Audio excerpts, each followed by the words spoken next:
Seakan-akan agama itu hanya sekedar memahami dan mengamalkan akidah saja. Seakan-akan agama itu hanya sekedar memahami Islam saja. Padahal pengamalan Islam itu akan baik. Keimanan itu akan tertancap di dalam batin kita, sehingga hilang kenifakan, ragu terhadap Allah, hilang kesyirikan, berpegang kepada diri, berpegang kepada selain Allah. Pada kita memang ada ilmu, tetapi ketahuilah bahwa anakku, apa yang ada, yang tidak ada pada kita, itu ada pada orang-orang sufi.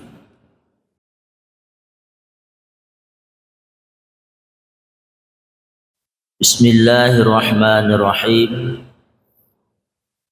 Assalamualaikum warahmatullahi wabarakatuh. Umat Islam hari ini sangat-sangat membutuhkan ajaran tasawuf dan kesufian ini. Sebagaimana yang Abuya sering jelaskan, bahwa ajaran tasawuf dan kesufian ini yang merupakan jabaran dari rukun agama yang ketiga, yaitu ihsan. Ihsan inilah sebagai penyempurna iman. Iman kita seorang hamba tidak akan meningkat dari ilmu yakin kepada ainul yakin, kepada haqqul yakin, jika tidak dengan ajaran ihsan itu. Begitupun pengamalan kita, salat kita, akhlak kita, ibadah kita tidak akan bisa baik, tidak akan bisa bagus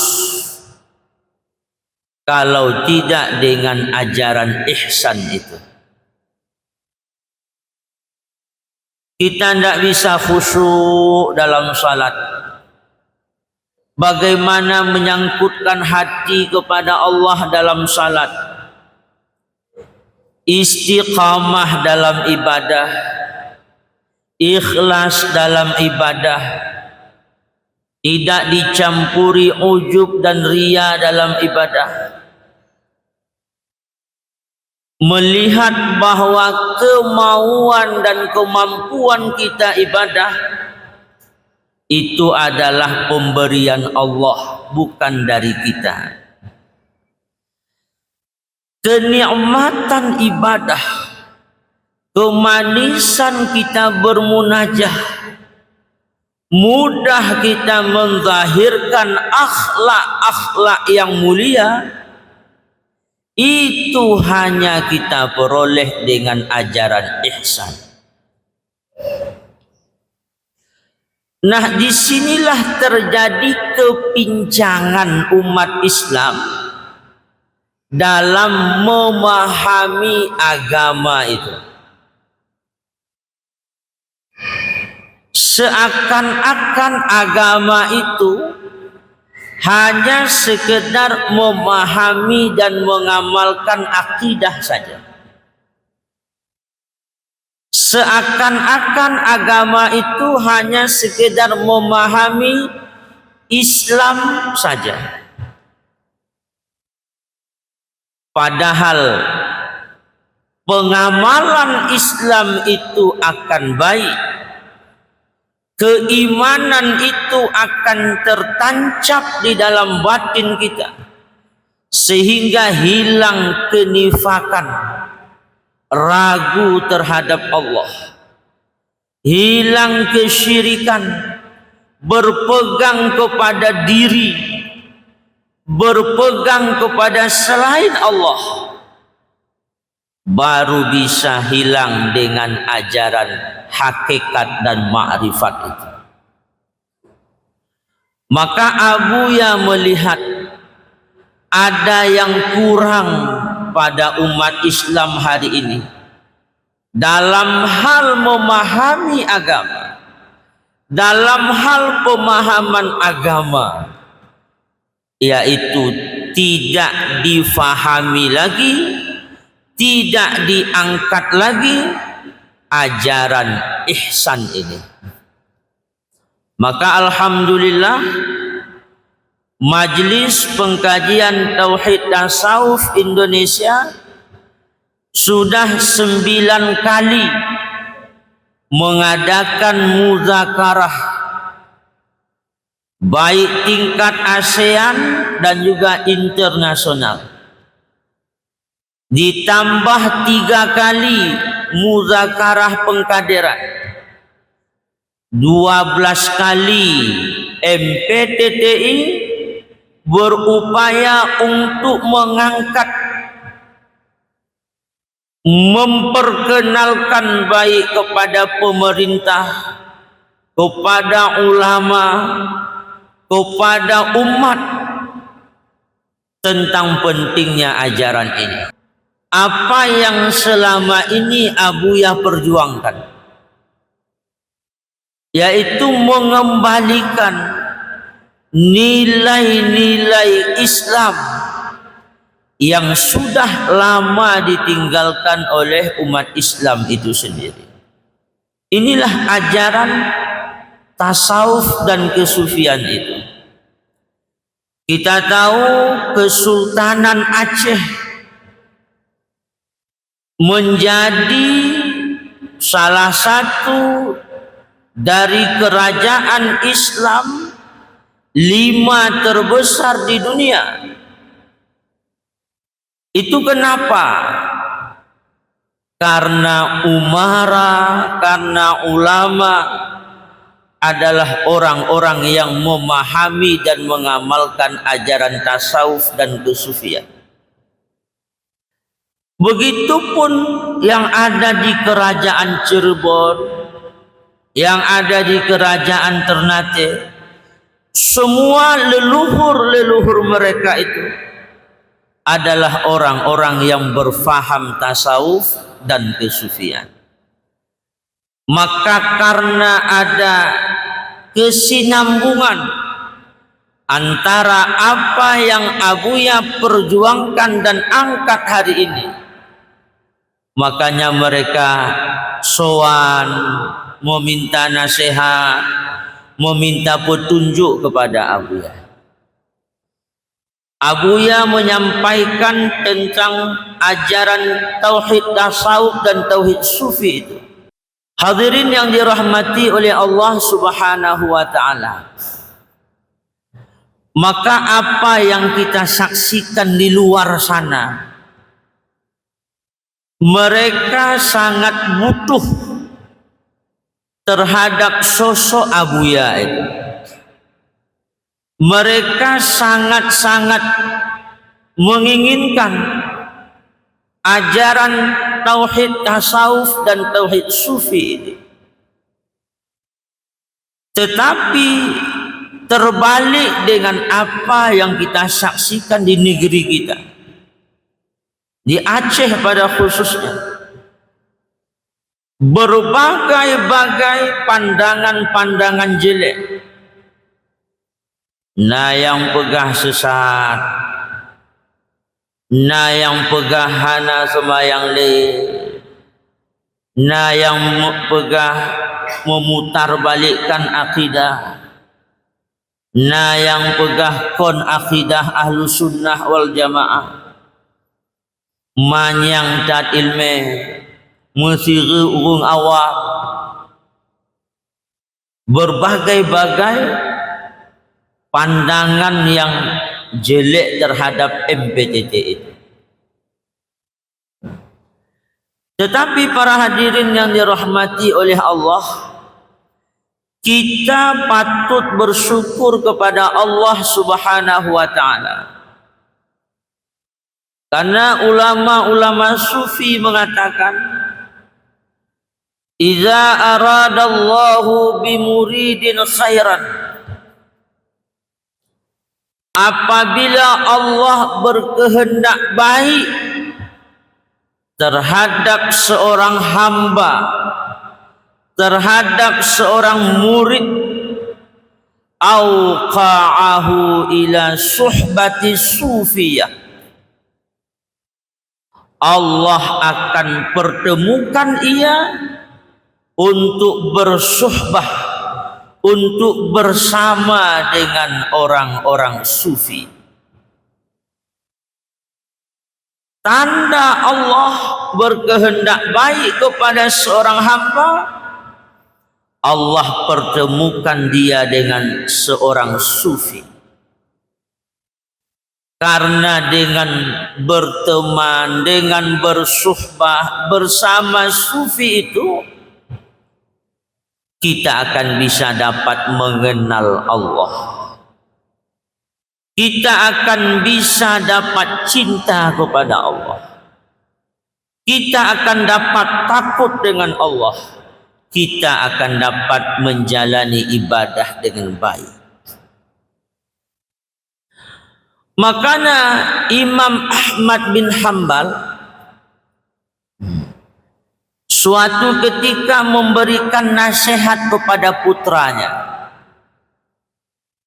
Wahai anakku, pada diri kita memang punya ilmu. Tanyanya memang malim. Tak tepu Quran, tak tepu hadis, tak tepu kitab-kitab para ulama. Pada kita memang ada ilmu. Tetapi ketahuilah bahwa anakku, apa yang ada, yang tidak ada pada kita, itu ada pada orang-orang sufi. Yang hana baktanya, naba urung-urung sufi.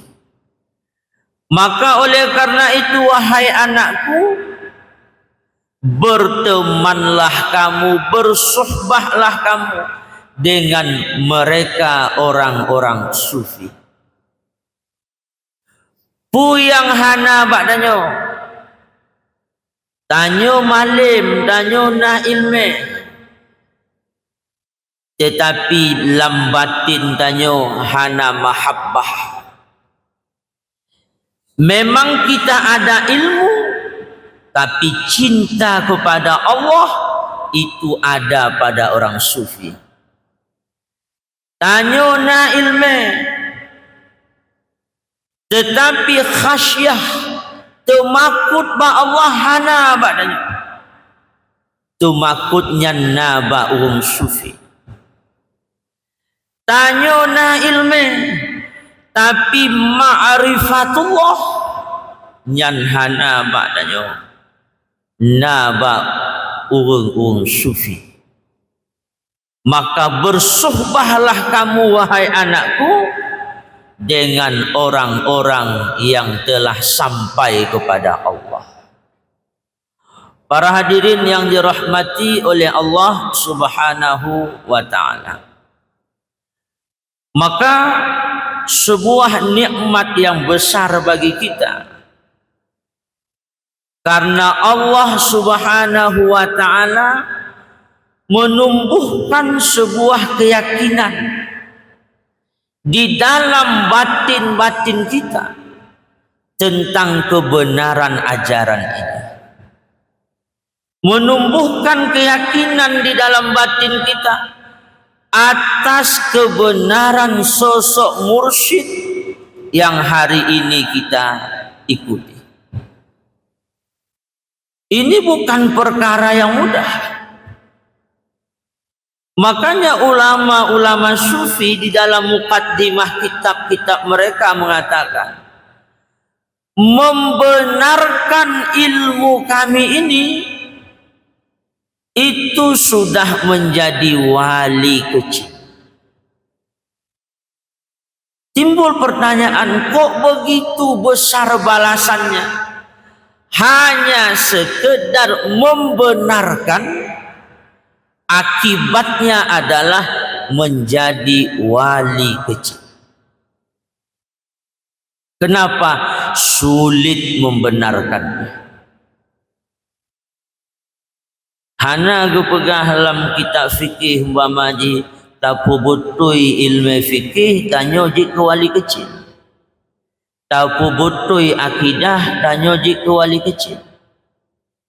Tapi wate ilmu tasawuf kesufiannya membenarkan ilmu ini saja sudah menjadi wali kecil. Kenapa? Sulit.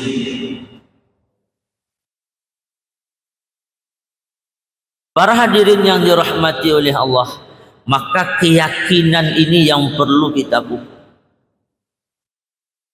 Tanyo sebagai murid-murid Abuya yang telah bergabung dalam MPTT, tak pegang kuat-kuat,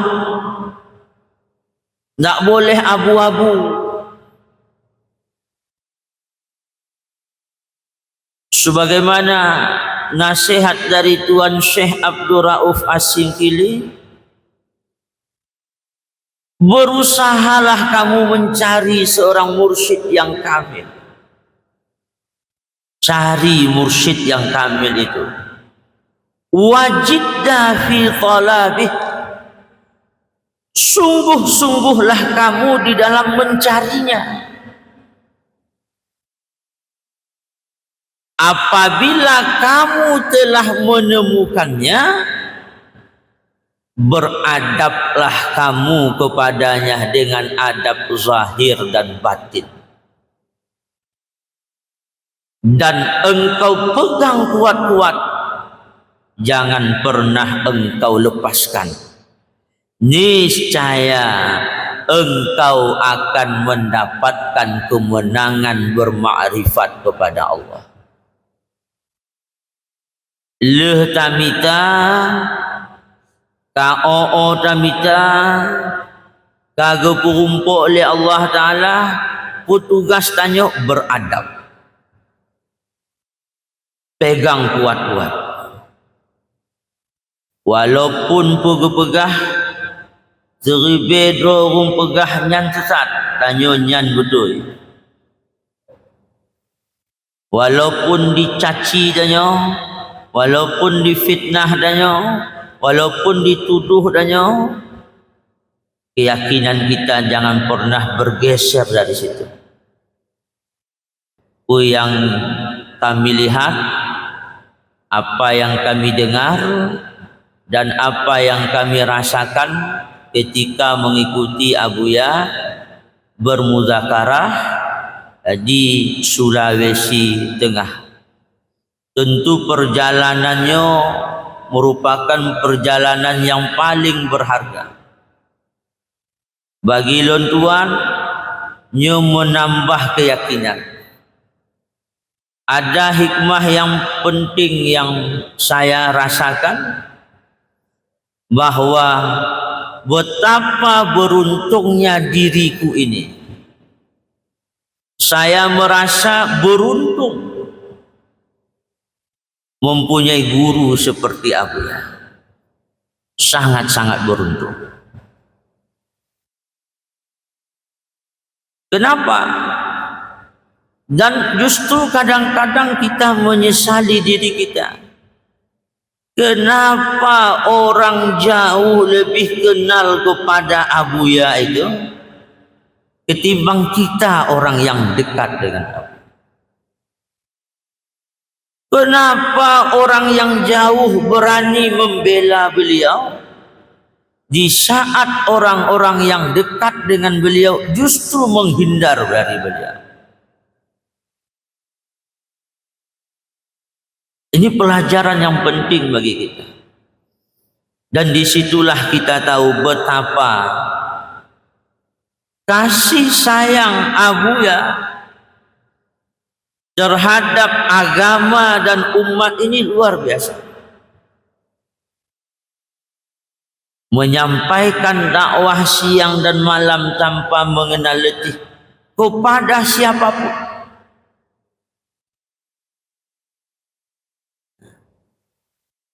Hana depiki bakdanyo Abuya di Labuhan Haji mendakwah ke Sulawesi.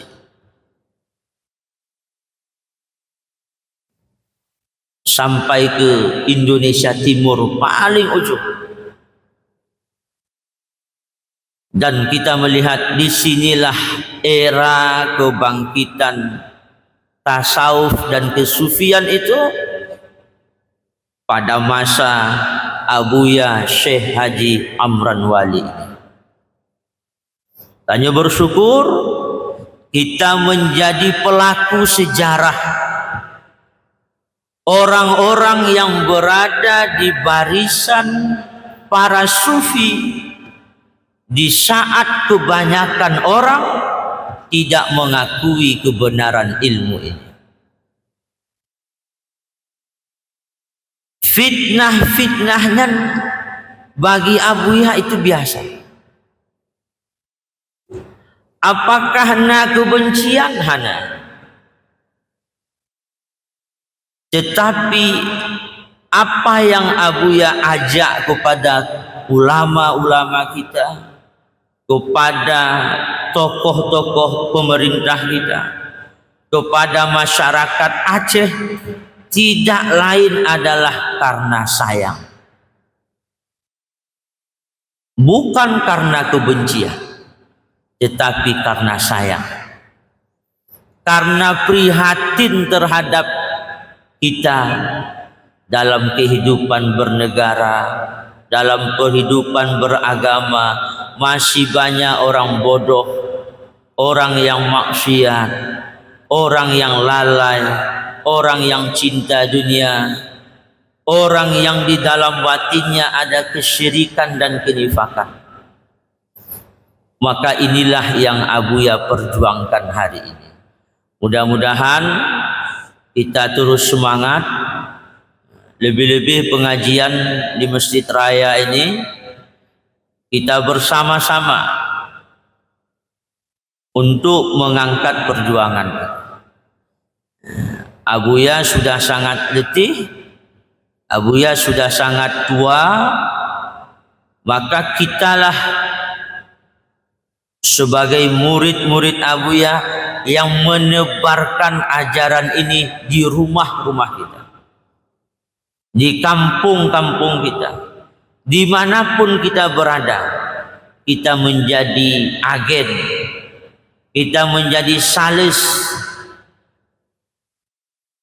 untuk membawa umat ini kepada Allah di bawah bimbingan mursyid kita, Abuya kita. Mungkin karena mengingat waktu, cukup sekian yang dapat kami sampaikan. Assalamualaikum warahmatullahi wabarakatuh.